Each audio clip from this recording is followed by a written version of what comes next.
관광단지 개발 사업에 대한 자본 검증이 재개됐지만 사업비 조달 능력이 불충분하다며 다시 논의하기로 해 자본 검증 결론은 결국 해를 넘기게 됐습니다.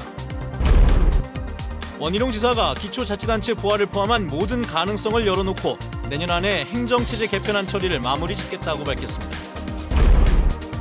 2018년 한 해를 키워드로 돌아보는 마지막 순서. 오늘은 평화와 인권으로 올 한 해를 정리해봅니다.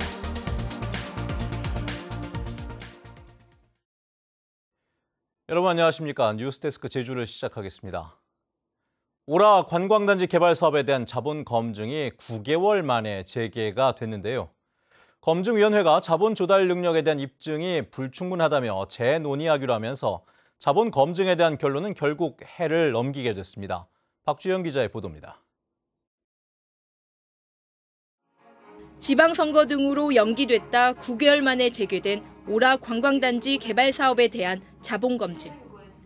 자본검증위는 오라 관광단지 사업자 JCC 모기업의 투자 확약소와 해외 투자 사례, 자기자본 조달 방안 등 추가 자료를 받아 검증했지만 자본 확충 능력을 입증할 만한 자료가 불충분하다며 심의를 보류했습니다.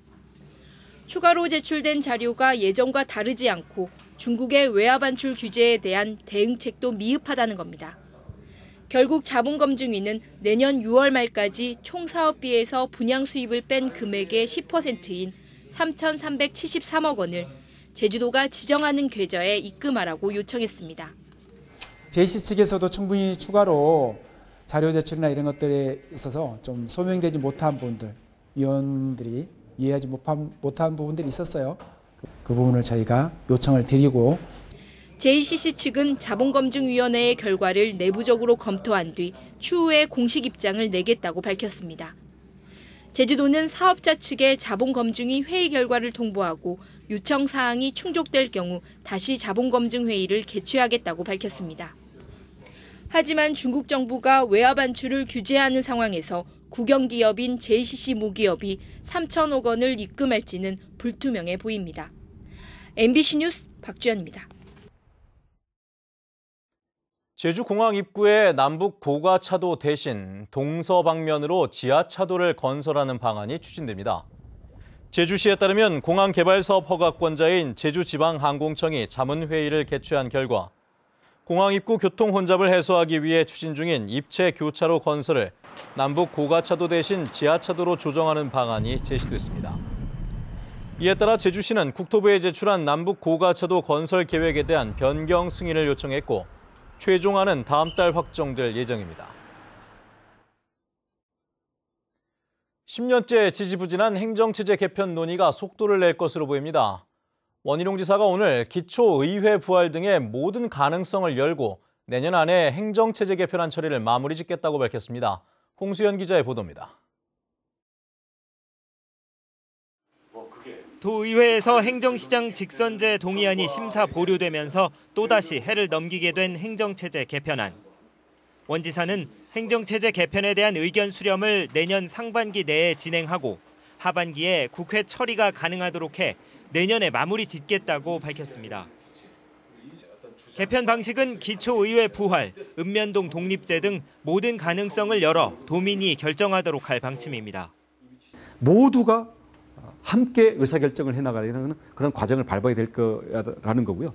저희들이 일단 그 일정상의 목표는 우리 도의회라든지 아니면 우리 도민들과의 관련 부분들에 대해서는 우리가 상반기 내로 다 마쳤으면 좋겠다. 제주 시민복지타운 행복주택 건립과 공항 주변 개발계획 백지화 등 최근 잇따른 정책 철회와 관련해서는 교통 인프라나 하수 처리 등 시급한 현안을 먼저 해결하기 위한 결단이라고 밝혔습니다. 가부간에 그리고 뭐 욕먹든 칭찬 넣든 이런 부분들에 대해서는 결정을 내려서 우리 2019년 새해에는 우리 어려운 경제 환경에 대해서 민생을 지키고 또 미래를 위해서 제주도가 꼭 나가야 될 부분 또 워낙 파급 효과가 큰 부분들에 대해서 역량을 집중하는. 제주의 수용력을 고려한 정책도 강조했습니다. 제주의 관광객은 늘어도 최대 2천만 명 수준에서 관리돼야 한다며 제2공항이 건설되더라도 이 점은 명확히 하겠다고 밝혔습니다. 50%가 지금 과적되어 있는 겁니다. 그러면 그 50%를 빼서 제2공항으로 옮기고 현재의 공항을 쾌적하게 옮기고 앞으로는 전세기, 자가용 비행기, 그다음 우리 화물기 이렇게 운영하면서 제주 도민들의 나들이와 물류의 기반 시설로 쓰면서 한편 앞으로의 정치 행보에 대해서는 도민들에게 약속했던 대로 임기 내 무소속 도지사 신분을 유지하겠다고 밝혔습니다. MBC 뉴스 홍수현입니다. 아르바이트를 한 경험이 있는 도내 고등학생 10명 중 3명은 최저임금을 받지 못한 것으로 나타났습니다. 제주도 교육청은 지난달 도내 고등학생의 60%인 12,000여 명을 대상으로 설문조사한 결과 21%가 아르바이트 경험이 있었고 경험자의 29%는 최저임금보다도 낮은 임금을 받았다고 응답했다고 밝혔습니다. 최저임금을 받지 못한 비율은 여학생이 36%로 남학생의 22%보다 높았고 근로계약서는 31%만 작성한 것으로 나타났습니다.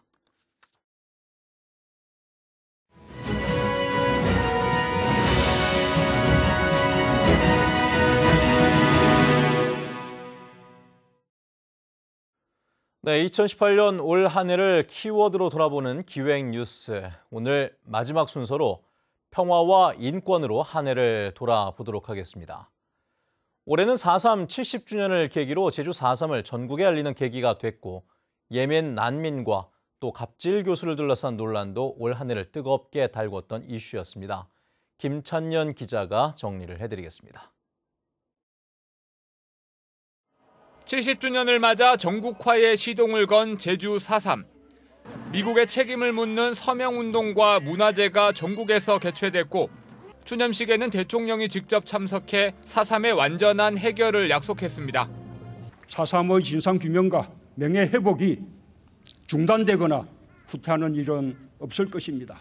4.3의 진실은 어떤 세력도 부정할 수 없는 분명한 역사의 사실로 자리를 잡았다는 것을 선언합니다.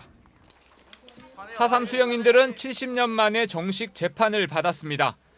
법원이 재심 결정에서 불법성을 인정했고 검찰도 공소기각 판결을 요청하면서 내년 1월 무죄 선고 가능성이 높아졌습니다. 말할 것도 없이 기쁘고 날개가 없어 못 날 정도로 지금 막 몸이 움찔움찔합니다. 너무 반갑고 즐겁고 참 좋습니다. 예멘인 400여 명이 제주로 입국해 난민 신청을 하면서 난민 인권 논란도 뜨거웠습니다. 난민 신청 허가를 폐지하라는 청와대 국민청원에 70만 명이 참여해 역대 최다 청원 기록을 세우는 등 난민 수용을 둘러싼 찬반 여론이 충돌했습니다. 법무부가 5개월 넘는 심사 끝에 2명을 난민으로 인정하자 난민 수용에 대한 찬반은 결과에 대한 엇갈린 평가로 이어지고 있습니다. بسبب ما يحدث في اليمن لا يزال الكثير من الصحفيين في اليمن معتقلين ومشردين ومطاردين. لماذا إذا ساءت الأمور في اليمن أكثر ولم تعد البلاد. 제주대학교 교수들의 갑질 논란도 올 한해 제주 사회를 뜨겁게 달궜습니다. 폭언과 성희롱을 일삼았다는 학생들의 문제 제기에 학교 측은 해당 교수를 파면했습니다. 이후 제주대학교 병원 교수의 직원 폭행 영상이 폭로되는 단초가 됐고 소위 갑질에 대한 경각심을 일깨우는 계기가 됐습니다. 같이 얘기하면 좀 더 강하게 자기 주장을 드러낼 수 있다는 걸 학습 효과를 알게 되고요, 분위기를 알게 되는 거죠. 그런 면에서 올해 이 소위 대학 내에서의 학생들의 인권 유린이라든지 이런 것들이 부각된 측면은 대단히 긍정적인 측면이 있다고 좀 보는 거죠. 4.3 수용인에 대한 최종 선고와 갑질 교수에 대한 징계를 앞둔 가운데 평화와 인권 문제는 새해에도 뜨거운 이슈가 될 전망입니다. MBC 뉴스 김찬년입니다. 네, 다음은 희망 2019 나눔 캠페인 성금을 보내주신 분들입니다. 굴삭기 전문 임대업체 우리중기 회원 1동이 61만 9천 원, 제주시 노영동 이청암 씨가 4만 1,440원, 제주특별자치도 교육청에서 50만 원, 한국전통규방문화연합회에서 20만 원을 보내주셨습니다. 성금을 맡기실 분은 내년 1월 말까지 제주 MBC 경영심의부로 문의하시거나 제주은행이나 농협계좌를 통해 보내주시면 됩니다. 고맙습니다. 오늘 제주는 한파가 몰아치면서 올겨울 들어 가장 추운 날씨를 보였습니다. 내일은 아침 기온이 1도에서 2도, 낮 기온도 3도에서 4도로 예상되고 바람도 강하게 불어 오늘보다 더 춥겠습니다. 한편 대설 예비특보가 발효된 산간에는 눈이 시작된 가운데 모레까지 최고 30cm의 눈이 쌓이겠고 해안에도 눈발이 날리겠습니다. 이번 한파는 다음 주 중반까지 이어지겠다고 기상청은 예보했습니다. 아동학대가 의심되고 있는 5살 남자아이가 병원 치료 중 숨진 가운데 사인은 외부 충격에 의한 뇌혈관 손상으로 밝혀졌습니다. 강현욱 제주대 교수는 숨진 김모군에 대한 부검 결과 사망 원인은 외부 충격에 뇌혈관이 손상되면서 머리 한쪽에 피가 고이는 외상성 경막하 출혈이라고 밝혔습니다. 경찰은 외부 충격의 원인을 규명하기 위해 뇌 조직 일부를 국과수로 보내 정밀 검사를 진행할 계획입니다. 사업이 지지부진한 백통신원 제주 리조트와 록인 제주 관광단지가 조건부로 사업 기한이 연장됐습니다. 제주도 개발사업심의위원회는 오늘 회의를 열어 백통신원 리조트와 록인 제주 관광단지에 대해 실현 가능한 자금 조달 계획과 사업 규모 축소 등을 조건으로 사업 기한을 연장했다고 밝혔습니다. 또 헬스케어타운과 신화역사공원은 사업 기한 3년 연장으로 원안 통과됐습니다. 제주 제2공항 건설 계획에 반발해 단식 농성 중인 김경배 씨가 원희룡 지사에게 공개 면담을 요구했습니다. 김 씨는 오늘 도청 앞에서 기자회견을 열고 제2공항 타당성 재조사 검토위원회에서 제기된 의혹들이 해소되지 않았는데도 검토위원회 활동이 종료됐다며 국토부에 검토위원회 재개를 요청해야 한다고 주장했습니다. 김 씨는 기자회견 직후 공개 면담 요구서를 도지사 집무실에 전달했습니다. 제주 제2공항 반대 범도민 행동은 논평을 내고 제2공항 입지 선정 타당성 재조사 검토위원회가 제2공항에 근본적인 결함이 없다는 결론을 내렸다고 한 원지사의 발언은 명백한 거짓말이라고 비판했습니다.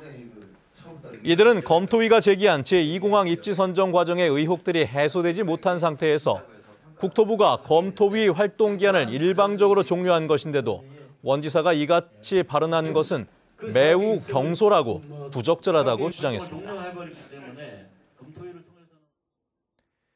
해군기지 건설 반대 운동을 하다 경찰을 폭행한 혐의로 기소된 강정 주민 5명이 6년 만에 최종 무죄 판결을 받았습니다. 대법원 제3부는 특수공무집행 방해 치상 등의 혐의로 기소된 조경철 전 마을회장 등 5명에 대해 당시 경찰의 주민 봉쇄가 적법한 직무 집행이 아니었다며 무죄를 선고했습니다. 경찰은 2012년 해군기지 반대운동을 막기 위해 강정포구 진입을 봉쇄했고 이 과정에서 주민 5명이 경찰을 폭행했다며 공무집행 방해 혐의로 연행했었습니다. 제주지방법원 황미정 판사는 상습적으로 대학 교수실 문을 부수고 협박한 혐의로 기소된 대학원생 53살 김모 씨에게 징역 1년 4개월을 선고했습니다. 김 씨는 대학 교수의 직위를 얻지 못한 데 불만을 품고 지난해 11월부터 이듬해 9월까지 전화로 욕설을 하고 연구실 출입문을 파손한 혐의 등으로 재판에 넘겨졌습니다. 제주지방검찰청은 지난 2월 발생한 남원읍 중계펌프장 질식 사고와 관련해 공사업체 대표인 49살 박모 씨와 현장 대리인 54살 신모 씨를 업무상 과실치사 등의 혐의로 재판에 넘겼습니다. 이들은 지난 2월 남원읍 중계펌프장 배관 공사를 하면서 작업 전 가스 확인과 환기 등을 소홀히 해 작업을 하던 사람들이 다치고 유독가스에 질식한 혐의를 받고 있습니다. 뉴스데스크 제주였습니다. 여러분 고맙습니다.